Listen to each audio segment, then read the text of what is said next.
Hello anime gang, आज मैं explain करने वाला हूँ जुजुत्सु काइसन की मांगा को, जिसमें मैं कवर करूंगा उसके सीजन 3 के एपिसोड नंबर 5 को, जिसमें मांगा के चैप्टर 150, 151 और 152 कवर होंगे। अगर आपने इससे पहले के एपिसोड नहीं देखे हैं तो आप उन्हें पहले देख लें। उन वीडियोस की लिंक मैंने डिस्क्रिप्शन में दे दी है। इस एपिसोड की शुरुआत होती है जहाँ पर पूरे ज़ेनिन क्लेन में अलार्म बजा दिया जाता है कि माकी ने मास्टर ओगी को मार दिया है, और ये खबर एक सोर्सर आकर जिंची और नाया को भी बता देता है। जिंची कुकुरु यूनिट को माकी को पकड़ने के लिए भेज देता है। हमें यहाँ पर कुकुरु यूनिट का हेड दिखाया जाता है जिसका नाम नोबुआकी ज़ेनिन होता है। वो कुकुरु यूनिट के मेंबरों से कहता है कि जल्दी से जाकर माकी को पकड़ लाओ। हमें बताया जाता है कि कुकुरु यूनिट में ज़ेनिन क्लेन के ऐसे मर्द होते हैं जो कि कर्स टेक्निक को पोजेस नहीं करते, और ये लोग मार्शल आर्ट के एक्सपर्ट होते हैं। पहले माकी भी इसी यूनिट का हिस्सा थी जब वो ज़ेनिन क्लेन में थी। इसके बाद कुकुरु यूनिट माकी को चारों तरफ से घेर लेती है और माकी अपनी बहन की बातों को याद करते हुए उन सभी लोगों को बड़ी ही बेरहमी से मार देती है, और वो इतनी ब्रूटल तरीके से उन लोगों को मारती है ना कि जब ये एनिमेट होगा तब देखने में अलग ही मजा आएगा। इसके बाद वो कुछ ही मिनट में उन सभी लोगों को मार देती है, और जब वहाँ पर नोबुआकी आता है तो वो ये देखकर काफी शॉक होता है कि तभी वहाँ पर एक और सॉर्सरर आ जाता है जो कि जमीन के अंदर से बड़े बड़े हाथ निकालकर माकी को पकड़ लेता है। कि तभी यहाँ पर हाई आ जाती है। हमें यहाँ पर पता चलता है कि हाई के अंदर ज़ेनिन क्लेन के सबसे ताकतवर सॉर्सरर हैं, और उसके बाद ये तीनों माकी पर हमला कर देते हैं। सबसे पहले माकी नोबुआकी और इस बंदे को ठिकाने लगाती है कि तभी एक सॉर्सरर जिसका नाम रांता होता है वो माकी को होल्ड करके रखता है, मतलब एक जगह पर उसे रोक देता है, और जिंची जल्दी से माकी की तरफ बढ़ता है। बट रांता को माकी को एक जगह रोके रखने में भी काफी मुश्किल हो रही थी। रांता को महसूस हो जाता है कि माकी के अंदर तोजी जितनी पावर आ चुकी है, और उसे माकी को रोकने में इतनी मुश्किल हो रही थी कि उसकी आंख से खून निकलने लगता है। कि तभी जिंची माकी पर बहुत बुरी तरीके से हमला कर देता है और चारों तरफ धुआं ही धुआं छा जाता है। रांता को लगता है कि जिंची ने माकी को मार दिया है, बट जैसे ही धुआं हटता है हम देखते हैं कि माकी जिंची के कटे हुए सिर को पकड़े बाहर निकल रही है, और रांता की भी ज्यादा ब्लड निकलने की वजह से मौत हो जाती है। कि तभी वहाँ पर नाओया आ जाता है जो कि अगर कहता है क्या तुम्हारे पास इंसानी दिल नहीं है, जिस पर माकी बोलती है नहीं, वो उसे अपने साथ ले गई है। इसके बाद हमें पास्ट का सीन दिखाया जाता है जहाँ पर नाओया काफी खुश हो रहा था क्योंकि सभी लोग उससे कह रहे थे कि वो ज़ेनिन क्लेन का नेक्स्ट हेड होगा उसके पिता के बाद, और उसे लोगों ने एक आदमी के भी बारे में बताया था जो कि ज़ेनिन क्लेन में था जिसके पास कर्स एनर्जी नहीं थी। नाया को लग रहा था कि वो इंसान कितना भद्दा होगा जिसके पास कर्स एनर्जी ही नहीं है, इसलिए वो उस इंसान को देखने जा रहा था। कि तभी उसके सामने से वही इंसान गुजरता है जिसके पास कर्स एनर्जी नहीं थी, और वो इंसान था तोजी ज़ेनिन। और उसको देखते ही नाया समझ जाता है कि भले ही इस इंसान के पास कर्स एनर्जी नहीं है बट ये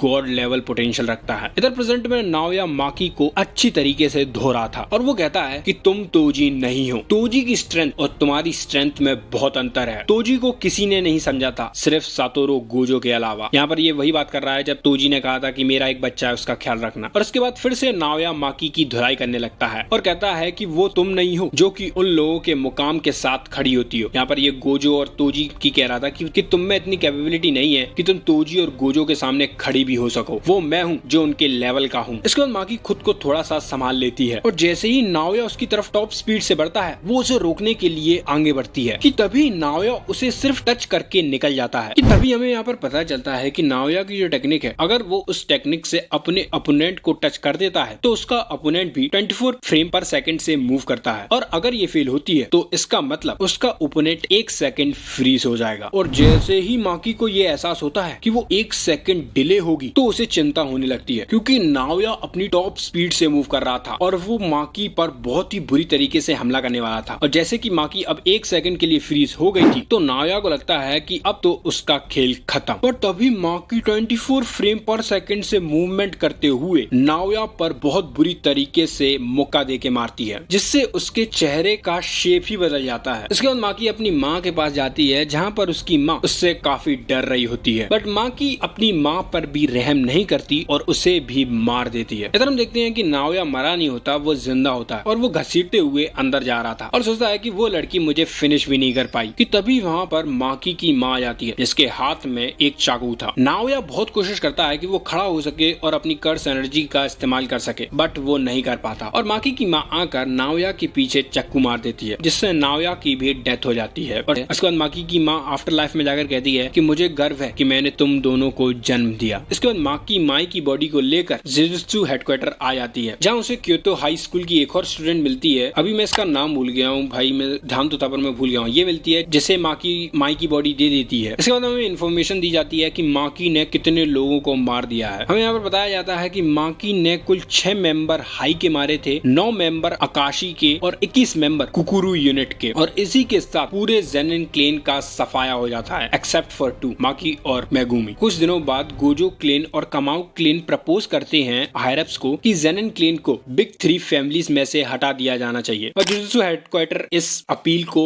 होल्ड पर रखते हैं। और इसी के साथ ये एपिसोड एंड हो जाता है। कमेंट से बताना आपको ये एपिसोड कैसा लगा और कैसी लगी माकी की फाइट, कमेंट से बताना मत भूलना। एक्सप्लेनेशन अच्छी लगी हो तो चैनल को सब्सक्राइब करना मत भूलना। मैं मिलता हूँ आपसे नेक्स्ट एपिसोड में।